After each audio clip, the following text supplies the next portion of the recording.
Hi, and welcome to this video in which I will be introducing you to the word of shared memory parallelism uh, using POSIX threads, or what's more known under the name PThreads. Before diving into this part, let me recall with you the course outline and where we are currently. So since we are starting remotely, we are not seeing each other. I started with the shared memory parallelism under Java, a language that you know already. And then we switched to shared memory parallelism under C, but using a very nice, elegant library called OpenMP. And now we are getting back to the basics. As you may have noticed with OpenMP, we had certain new constructs such as um, the reduction, the no wait, single master task section, and many more directives that were very elaborate and that um, have no equivalent almost in Java unless you do it by yourself, by hand. So today we will learn actually with pthreads, how can we do something like what we have done with Java threads. Um, how can we program the basic routines just to create a few threads? We decide on the number of the threads. It's not like OpenMP where we define a certain environment variable and then the library will guess the number of threads automatically. No, actually here we have loops to define threads. We tell them which function to run, exactly as we did with Java threads. We implemented the run function and we wrote our code there. And then we synchronize with very basic routines, such as the synchronize keyword. Okay, so here we will be do this. We will be doing the same thing. We will be using the join instruction, and we'll be using Mutex to do synchronization with pthread. Um, What's next? Next, we'll go back to the general definitions. I skipped this part because I want you to touch to something concrete before going into the um, general concepts about parallelism, shared memory parallelism, and distributed or shared nothing parallelism, distributed parallelism, and to compare between them, and then to talk about the parallelism concepts, models, and how we evaluate parallel programs. So later on, after we get back to that general introduction, um, we will jump to the new part about MPI. Meanwhile, we are progressing on the lab, so we are doing this gradually, and soon you will have more information about the project that you'll be working on. Of course, the part that we haven't learned in this course is how to use multiprocessing using the fork routine, something that you have already learned in the previous courses about operating systems. So let's see what we have for today about pthreads. So we will learn about the basics of pthreads, how to create a thread, how to exit a thread, how to join a thread, how to, and we will learn how to run the examples that you have in hand. And afterwards, we will learn how to make synchronization between threads using the join method and using mutexes. At the end, we will make an overview over the other libraries that are available to us, just to conclude the discussion about shared memory parallelism, everything that ranges from PHP to Java to C++, what we can do when it comes to shared memory parallelism. Okay, so if it is not yet clear for you yet what we have said so far about the comparison between process-based parallelism and thread-based parallelism, I invite you to check the previous videos. But I would like also to talk to you about a new model, which is the task-based parallelism, where the task can be assigned to a different process. Each task can be assigned to a specific thread, or it can also be distributed to multiple computing machines, okay, in a distributed system. So ideally, there is this level of abstraction of task-based concurrent tasks parallelism with shaded process memory, as we can see on the next slide, or we can also define it for tasks in general, whether they are shared on the same machine or distributed over multiple machines. So when it comes to shaded process memory tasks, they are typically operating system agnostic. And they actually are dynamically mapped to the various threads that are available in hand by the task library that we have in hand, and they typically support private variables for per task. So to see them in action with concurrent processes, what you used to do with the fork function, each process will have a main thread, one single thread, and it will be granted a certain memory space that is proper to it, independently of the other processes, and the um, um, communication between the processes is only possible through inter-process communication, or what we call IPC. Um, with the multi-threading model, so one single process may launch several different threads. This is what we will see with pthreads, actually, POSIX threads. And the amount of work that we have will be assigned to the various threads according to the developer choices. With OpenMP, we had almost the same model, but we had typically for the for loops, we had a dynamic sometimes and or automated somehow assignment of the tasks, which were the iterations of the for loops, and they were dynamically assigned to the various threads. But still, it's a thread-based model. And the other task-based models, that multiple tasks will be created and they will be dynamically assigned to the various threads, and they can have their level of abstraction to define their own variable, and all the assignment of the threads and the technical details of the parallelism will be delegated to that library. So let's zoom in on this approach, but with the in the word of the POSIX threads or pthreads. So the pthreads, they are part of the POSIX specification. You have a link at the end of this deck of slides that redirect you to the documentation page of POSIX threads. Mainly it's intended for operating system APIs to provide basic operating system routines for applications, for shell commands, and etc., and including for multi-threading. It has been implemented by all Unix compatible systems such as Linux, macOS, Solaris, etc., and is still available today. So if you have an Ubuntu or any other virtual machine that is running a Linux-based system, you will have absolutely pthreads running on that machine. The functionalities that are offered by POSIX threads library, you will find all the necessary routines to manage the life cycle of the thread, such as creating a thread and finalizing a thread. So pthread create, pthread exit to kill a thread, etc. And you have callback such as add, exit, do this. So anything needed to manage the life cycle of the thread. You also have Mutex-based synchronization between the threads.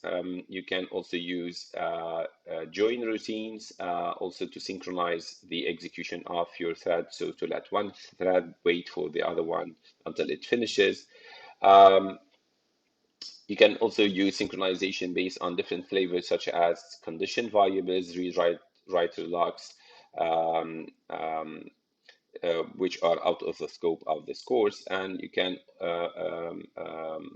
also use barriers if they are available in your implementation of POSIX threads. The semaphore API that is used for the mutexes is a separate POSIX specification, and you can also check it out on your own if you would like to dig deeper. But at least these two main required functionalities are offered, and we will learn their basics in this chat today. So what about those basic routines? So typically the life cycle would go as follows. A main thread is created automatically by the runtime environment when your main method is triggered.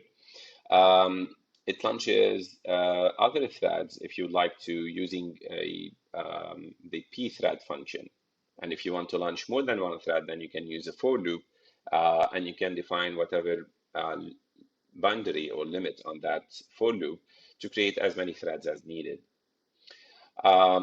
If the main thread would like to wait until those threads finish their work, then it can use the pthread join routine that is actually awakened, or let's say signaled, whenever a thread finishes, typically when the pthread exit routine is called. You will see that in the function that we will bind to each thread, the function that we will bind to each thread, when it returns, implicitly the pthread exit is called just to declare the end of that thread. Exactly like what we had in the run method of the Java API, the Java Thread API.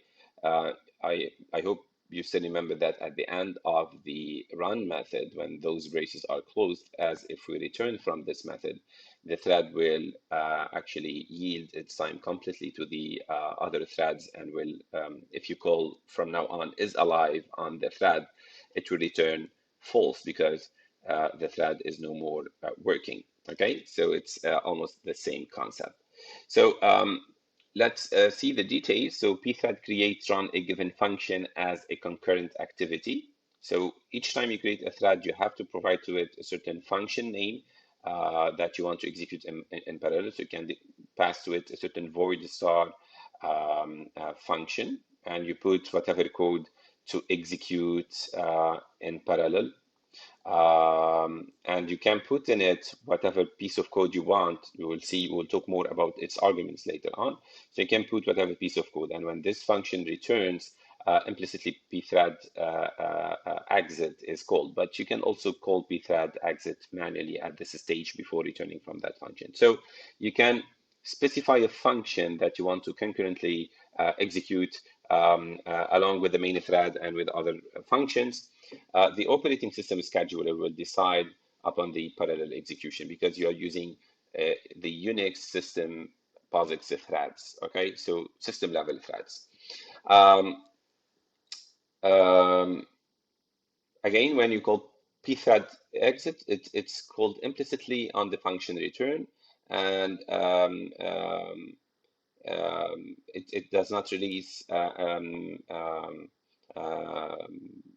actually, you don't need to release any resource. It cleans up automatically the handlers.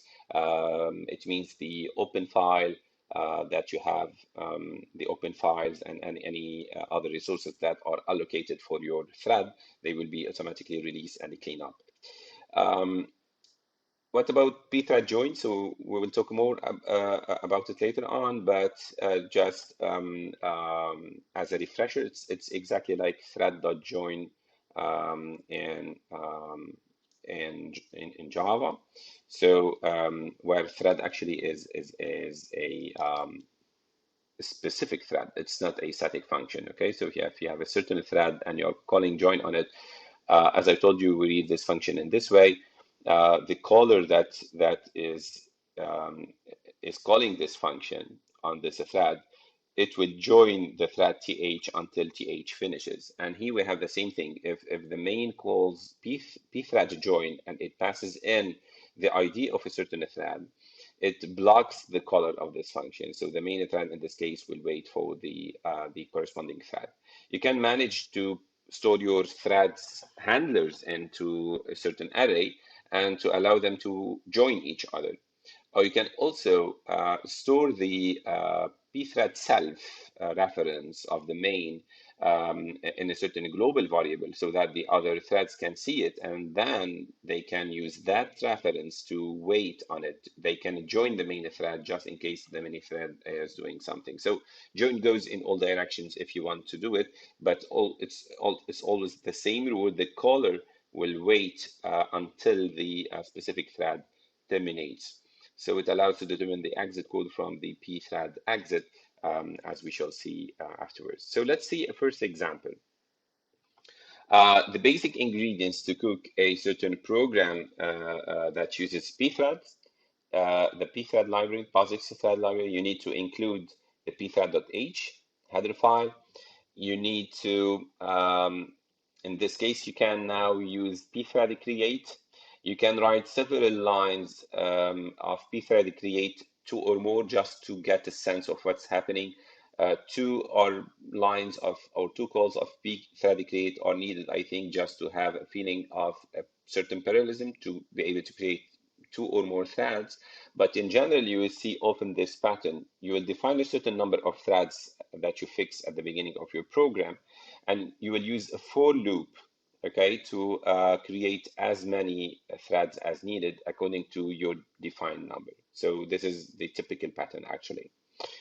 So let's dig deeper on this function, pthread create. It takes in a pointer over a variable of type what? Of type pthread underscore t. Okay, so pthread underscore t is the pointer is the first parameter of this pthread create. Why? Because when you ask POSIX threads library to create a new thread, you want to get a handler on that thread. You want to get a reference to that thread so that you can join it, so that you can wait on it, or you can interrupt it, do something with it, etc. Okay, control it in a certain way. So you need that reference. You'd like to keep that reference in hand, and this will be filled into you. So you pass a pointer. Okay, you pass a pointer over every thread number I in your array. Okay. And you pass the address of that thread, pthread t number I, because you want it to be filled in by the call to pthread create. So the ID will be automatically generated and it will be assigned to that thread. Okay. Here, the second parameter is or argument is it's called the pthread attribute. Okay, so you can define further tuning on the way you create the threads. That the tuning is actually related to the join function. So typically the attribute that you can define here is whether the thread that you want to create is created in detached state so that you cannot join it. Okay, it's just detached, it runs on its own, you cannot control it anymore, or it's created in a joinable way. Okay, so you have 2 different attributes that you can choose from them, and we will see the default one. If you pass here null, then the default value is chosen, and which is joinable. So by default, all the threads are joinable.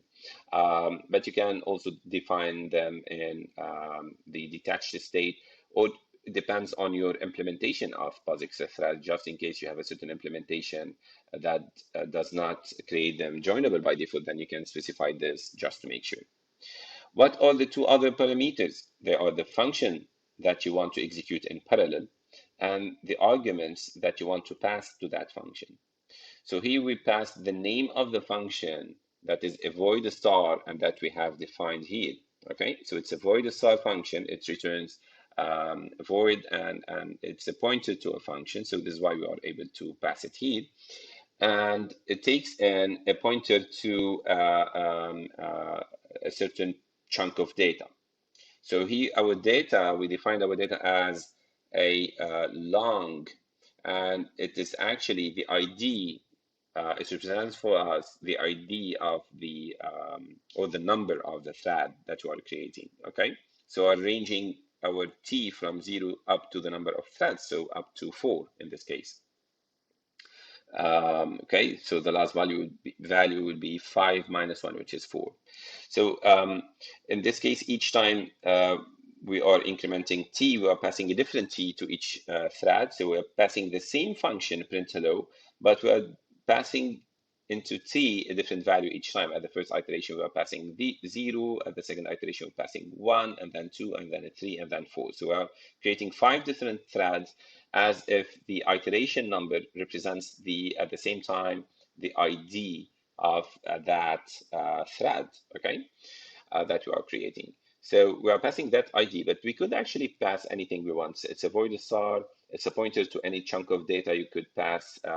You could cast here anything you want, a structure of data, a class, a variable, and whatever you see it fit. And then let's see how this function can use that variable. So the function is casting the thread ID as a long, because the original type is void star. So to be able to work with it conveniently, we are casting it to a long variable. And then each thread is just printing this line. It's saying, hello world, it's me, I'm thread number TID. So eventually on the scheme, we will see I'm thread, hello, this is me, thread number 0, this is me, thread number 1, etc., etc. Okay. And at the end, as you may have noticed, the thread is calling pthread exit. Okay, this is really optional. Okay, so we could remove this line. The fact that we have this closing braces will call pthread exit automatically. Okay, and while exiting, the caller of the join function of a certain thread can sense what value is returned by that thread when it exits. So just in case I'm sending multiple threads to look up for a word for me in a certain bunch of files, okay? So while exiting, they can return the result here, but only if they find it. Otherwise, they will, let's say, return null. And in this case, I can join on them. And every time a certain thread would wake up and let me know what is the return type, what is the, so usually when I'm joining them, they will return a certain code after they wake up from the join function. And that code would be what is returned here by the pthread exit. So if it is equal to null, I can ignore what they have done. If it is equal to a certain value, I can interpret it as the position of that word in that file where they found the word, okay? Of course, creating the thread may end up with a certain error. So the pthread create function returns a certain result code. And if the result code is not equal to 0, so if it is equal to 0, then this test will fail. But just in case it's a certain number that is different than 0, in this case, it represents a certain error code. And we can display this error just to let the developer who is running this code, or the end user who is using this code, that there's a problem with the creation of the thread. Notice also that the main should do the following. So pthread exit null here was optional, and it's very useful if in case the thread is returning a certain value to the caller, but the main should call this pthread function. Okay, pthread exit function. Okay, we will see why right away before we forget it. So, because actually, if you remove this line, then the closing braces of the main function is reached. And here, implicitly, the call that is done, the call that is done on those closed braces is exit, what you usually do at the end. It's implicitly done exit, typically exit 0 if there is no error to be reported after the execution of the main. And exit, it's like in Java system.exit, okay? So it's an exit of the whole process that is running this main thread. So this is why if you don't put anything, it's as if you were calling exit, and this causes the whole process to halt. And it means actually, if you think about it, all the threads, okay, will be killed in this case, and even if they didn't finish their work. Okay, so do you see? So This is why if the main started those threads and we don't want to have half of this message being displayed, or that message being displayed by half of the threads and not all of them because they maybe didn't have the time to complete their output, then we should absolutely wait for them in a certain way. Or the main can exit safely, no problem. It doesn't have to wait for them. They can, each one of them, display its own result, but on condition that the main calls pthreads exit. Okay, we need to, the main needs to call, must call pthread exit to gracefully exit without killing the whole process and hence killing the other threads. So if you want to do a macro view, so please notice that here you are defining your piece of code that you want to execute as if you were defining your thread body. And here you are creating and calling the threads in this block here. So here you are creating your threads. We can do the parallel with what we have done with Java. With Java, when you define a class that extends a thread and then you override the run method and you start writing your code here. So this is almost the same code that you write here inside your function, okay? Except that this is implicit. So there is a specific function called run that you have to override and you have to write your code in. Um, in Java, in the main program, we would create an instance of that class, and then we would call Java the job.start, which will call this run function. Um, in pthread, you just call pthread create, and you should know that once created, the thread will start, the scheduler of the operating system will start calling the code of this function right away. So you will see in a few minutes another example where we use a certain lock or a mutex here to prevent actually the other threads from starting their work, okay? And then once we finish the creation of all the threads, we release the lock and we let them start the work up there. Okay, so if you want to, if you want from all the threads to wait until you finish the creation of all the threads in the main, then you should use a mutex or a lock to organize or synchronize the execution of those threads. But by default, once you call pthread create, it's automatically as if the start is called. So this function in principle will start executing right away as soon as the scheduler is able to switch and juggle to the other thread that you have just created. So let's dig deeper on the syntax of the functions. Maybe I will leave them for you mainly to read, but I will just make a quick overview. So this function creates a new thread with the attributes specified here, okay? And this is the handle of the thread that you can use to join, etc. So if the attribute is null, then the default attribute shall be used, and the default attributes creates a joinable created underscore joinable state. Okay, so pthread created joinable. So this is the default attribute. Okay, the other one is detached. If you want to define a thread that won't be locked by any join or won't be weighted on any join call. It actually, the created the threads, it executes the start routine that is provided here. So do you see the awful syntax, okay, that you have here? So it's a pointer on a void start, okay? It's a pointer on a on a function. So just to allow you, you don't really care about this. So the authors of the pthread library took care of it. So just understand that you simply pass the name of the function. Okay, you define your function as a void star and you pass the name of the function, and bingo, it works for you. Okay, it's not a lesson about pointers. You can dig deeper on your own if you want to understand the technical details. And also you have you can pass an argument. It's a one single argument that is of type void star. But perfect, since it's a pointer, then you can let it point on anything you want, on any data structure, whether it's simple or complex, simple integer, an array, or a struct that contains multiple structured values.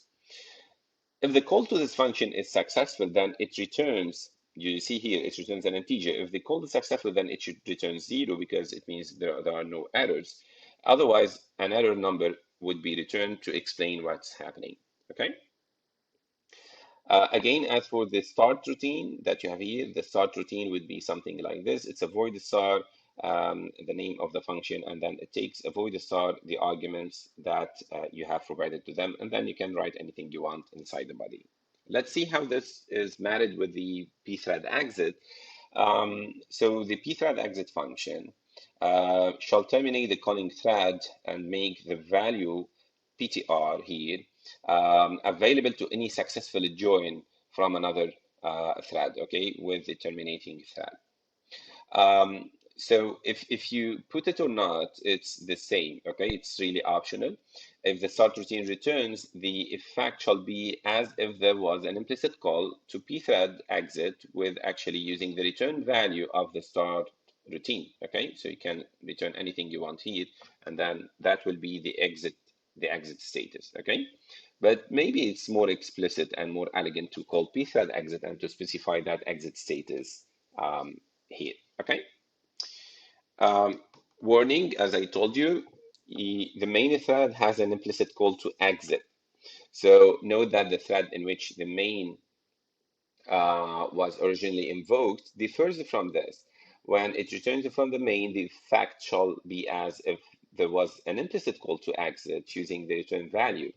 Hence, at the end of the main function, we should call pthread exit to gracefully quit the main thread, okay, without exiting the whole process. Why? Because it's particularly crucial when the main thread does not wait the other created and running threads, and hence may finish and reach its return statement at the end of the main function. This causes the whole process to exit, which halts the other threads, and even if they have not yet finished their parallel tasks, they will be forced to exit. And this is not cool because you will come and tell me that in this exercise or in that lab, you created 80 threads, but only 4 or 3 or 5 of them have finished. You will see that maybe one of the main reasons is that you forgot to actually add the pthread exit instruction at the end. So once again, the same example and the pthread exit null here is highlighted. Well, actually, this example is exactly the same that we saw a couple of slides ago. Okay, but maybe it's clearer now without the include and the hashtag define and all the other details. So you can check it. You can copy this one, but add to it the pthread header and the standard input output, and then try to run it. So just need a Linux machine with a GCC installed on top of it. So it could be an Ubuntu running on a virtual machine or on Windows subsystem for Linux. It allows you to call -pthread on your file. So you define the output that you want, and then you call /hello on the output. So just make sure that you don't have any errors after calling this compilation line, and make sure that you are using -pthread, okay? Typically, if you have used the code above, and maybe if you define the number of threads to be 2, you will get these 2 messages. Okay, so just to be honest, maybe you will also have a few of these lines, because inside the loop, you will start having in the main, I'm creating the thread number I, okay, so the thread number 0 and then the thread number 1. And in parallel, in a certain way, we don't know in which order, you will also see these lines, because those are threads that you have just created will also start running, and they will start displaying this nice message, hello world, it's me, the thread number I, okay? For other exercises that you will see in the labs, we are using the math library. And in this case, don't forget to include the -lm flag at the end of the line, okay? To ask the GCC compiler to include the math library on runtime, okay? And if I'm not wrong, this should go at the end of the line, particularly. So let's see how join would work. As I told you, we don't need to specify the attribute joinable, okay? We could pass null here and still call pthread join on our threads. But just in case you want to make sure, regardless of the implementation, that this won't cause any error, then this is how actually you can initialize the correct attribute value and pass it here. So the attribute should be defined as follows. It should be of type pthread attribute underscore t. Do not worry about all these weird types. Most probably you will be provided with during the exam. It's either open document, or you will be provided at the end of the exam with an attachment of all these functions, calls, data types. Okay, so do not worry. So that attribute, okay, we pass the address of it to this function to allow the pthread library to initialize it. So we're asking pthread attribute init to initialize our variable. Good. And then we call pthread attribute set detach state to pthread create joinable. Okay, so I'm sorry, like a few slides ago, I wrote pthread created joinable, so it's a create joinable. Okay, so pthread create underscore joinable instead of pthread underscore detached. Good. So once this is done, if you are using this attribute here to initialize or to create your threads, then all of your threads would be joinable. Okay. We are passing to them this busy piece of work, and then this argument, which is the ID of each thread. And what they are doing, actually, they are starting their work and they are displaying for 1 million times the result of sine I multiplied by tangent of I. So it's just like to see that there is some noise, some work happening done by those threads, and to have a considerable amount of work for them to see how they would behave, how they will actually have their output interlaced one after the other, completely free, completely in parallel, without control. Okay, so everything that is done here, there is no control on it. Okay, and since they are quite busy, there are big chances that up to 5 or 8 or maybe 10 threads, the main function will be able to finish all these creations. And then it can safely destroy this attribute because it is not used anymore, to just to clean it from the memory. And afterwards, it will start joining all these threads. So how to join a thread? You should pass the handle of the thread, okay? The variable of type pthread t that has been initialized actually in the pthread create function, okay? So that variable should be passed to the pthread join to allow the caller to wait on that thread, okay? But what if the join fails? So here you have this status filled in.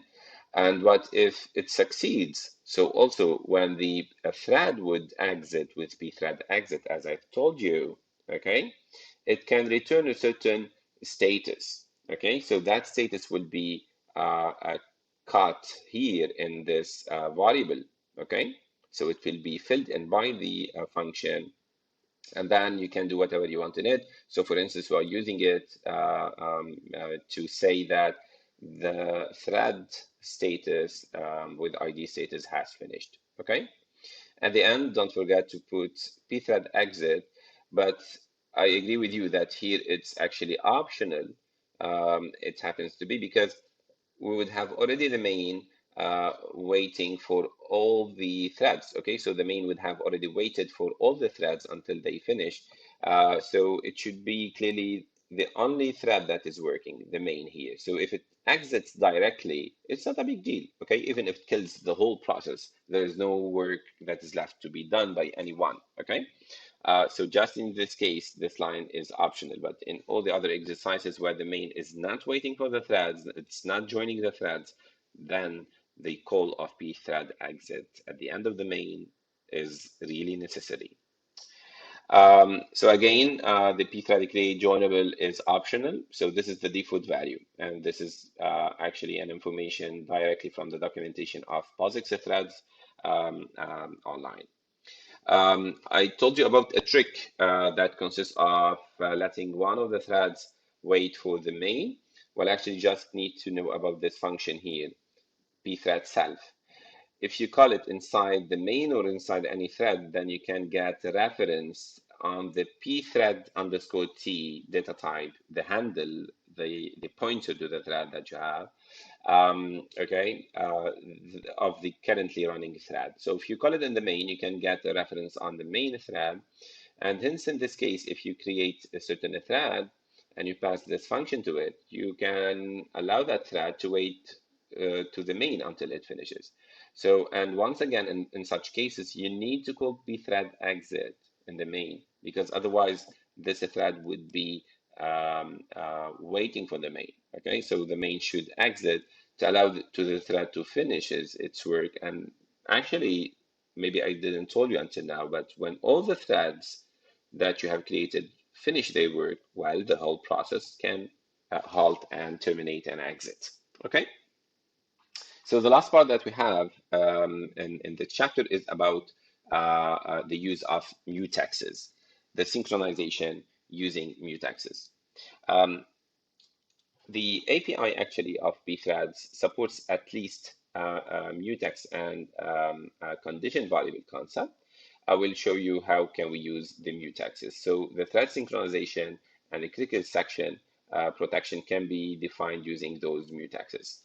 So to do this, we need to call pthread mutex init. It initializes a new mutex, a mutually exclusive, again, just in case you're not aware of what is a mutex. It's a mutual exclusion lock that can be obtained only by one thread at a time.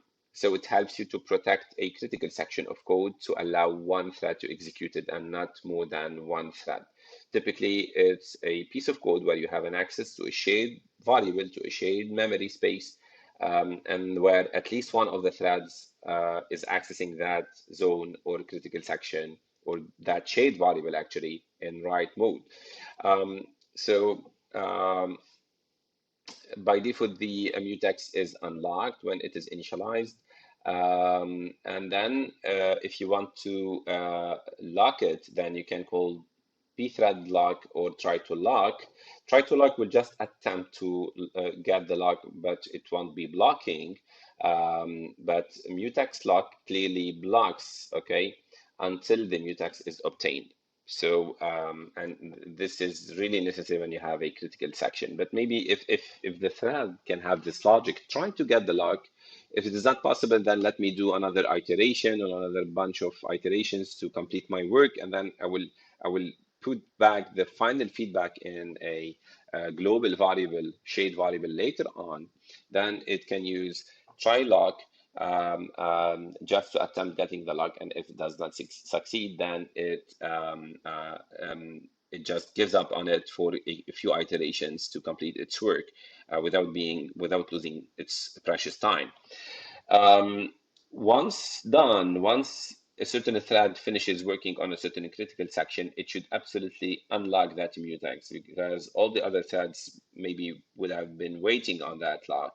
So once unlocked, only one of the other threads that are waiting on the lock, okay, will obtain it or get it, okay? So it releases the mutex, and in this case, the operating system decides which one single other thread is woken up to work on that critical section. So the focus here is on the speed of operation and to avoid any deadlock, okay? More about those general concepts will be presented in the next part, where we talk about the general concepts of parallelism. So let's see how can we use the mutex. So first of all, we can define a mutex as if it was a certain global variable. So we have a, pthread underscore mutex underscore t type. It means type, stands for type, just in case you didn't see it until now. The variable we have called it mutex simply, but usually you would have a logical name for this. So maybe you have a mutex for database mutex. Okay, so in this case you would call it database mutex. Maybe you have another lock or mutex for your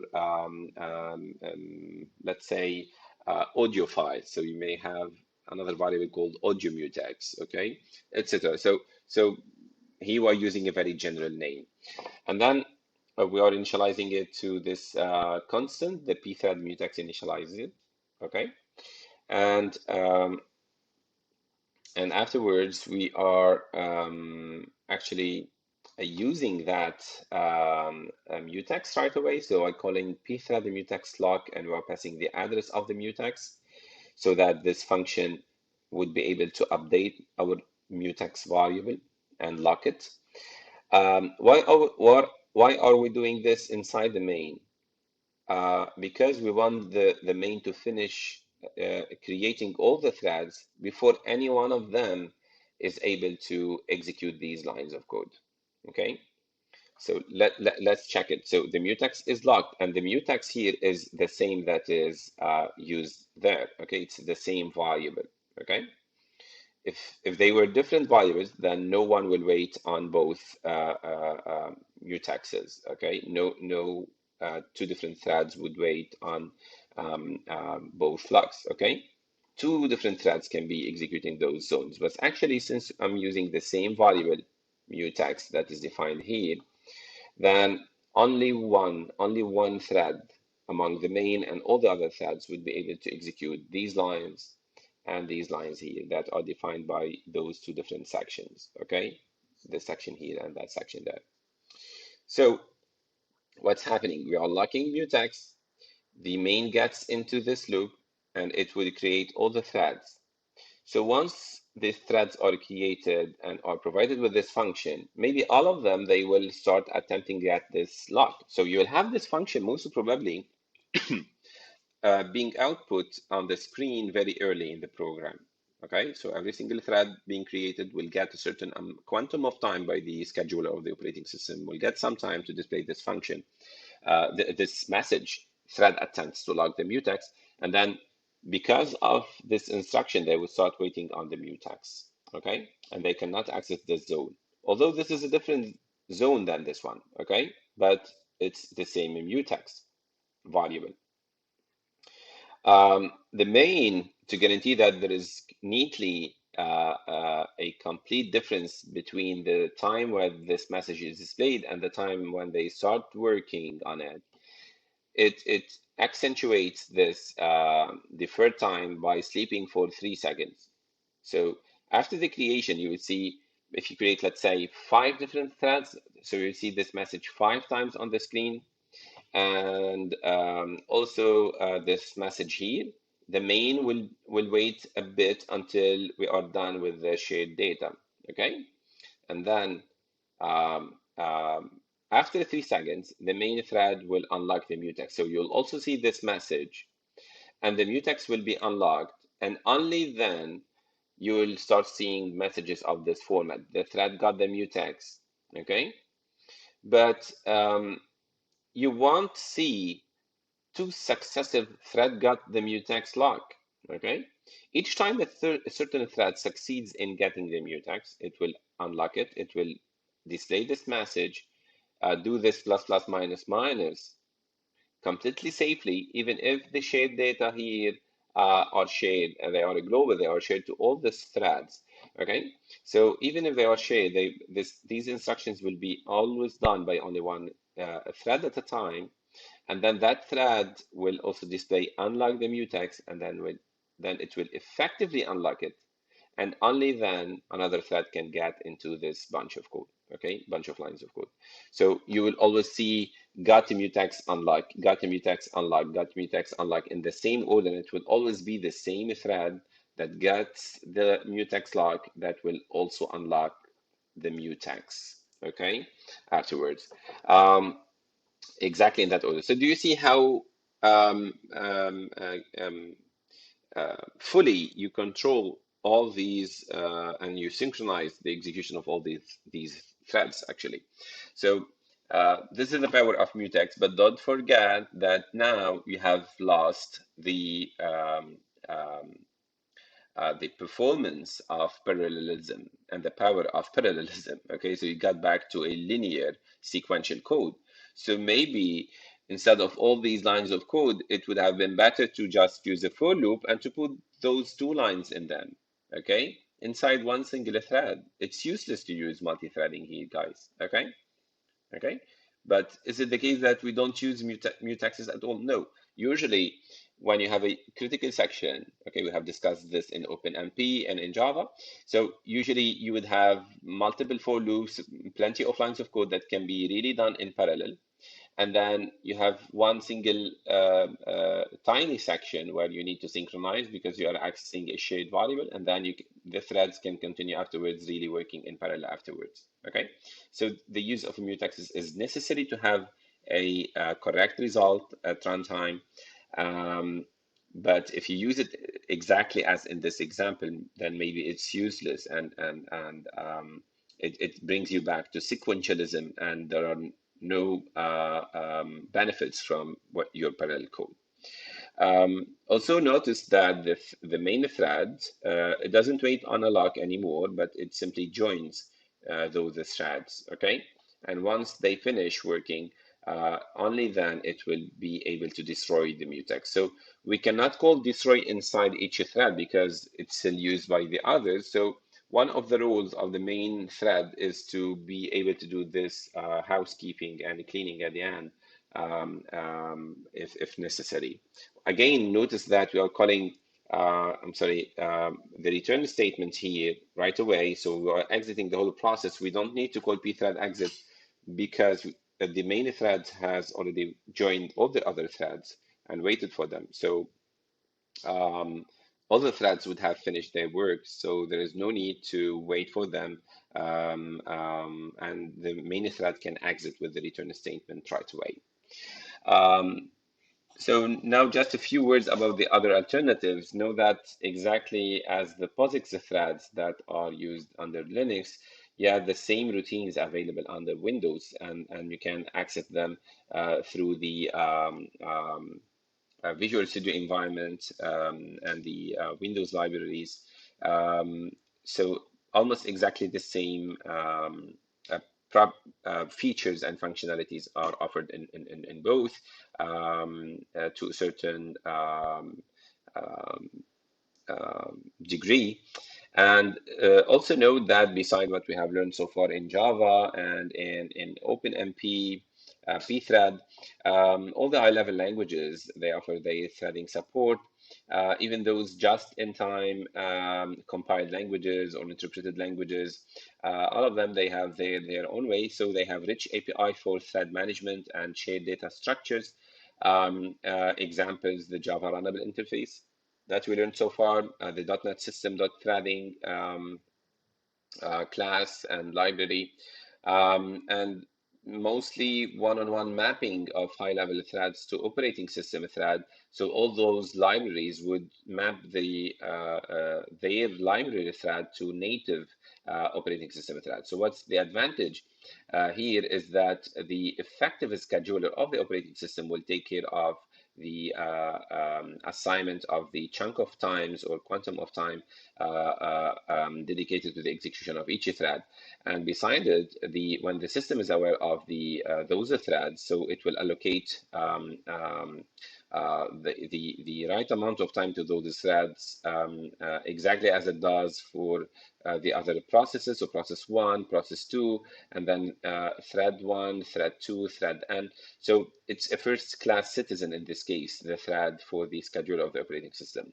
But in case the library is taking care of this internally, then the whole process, P1, so suppose that all these threads belong to P3, well, P3 will have access to all these quantum of time, to any quantum of time, okay? Supposing that we have a first in, first out scheduling. So when you have a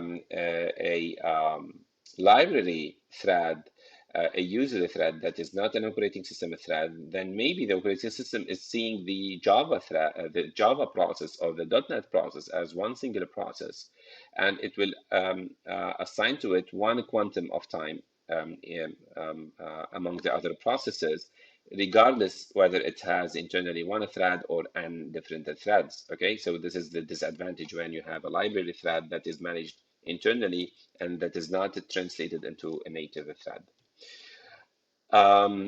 Note that in C++ version 11 and later, there is threads are part of the language definition. Okay, so what we wrote so far is a C code that calls pthread code. While with C++11 that is supported by Linux and Windows, you have the threads library also, so you can include the threads, and you can almost in the same way you can create a certain thread in this way, and you pass to it a name of a function and then a certain parameter. Okay, and then you can join the thread. Okay, you can do most of the typical functionality um, of the multi-threading libraries that you know. For more references, I invite you to read the documentation of pthread on this link, and the famous, fantastic tutorial on POSIX threads at the LLNL laboratory. And I would like to note that a good part of these slides were inspired from the a MOOC course on parallel programming concepts offered on OpenHPI in Germany by Dr. Peter Tröger and colleagues. Thank you for your listening, and I hope that we will be able to discuss all these details in the next live next time.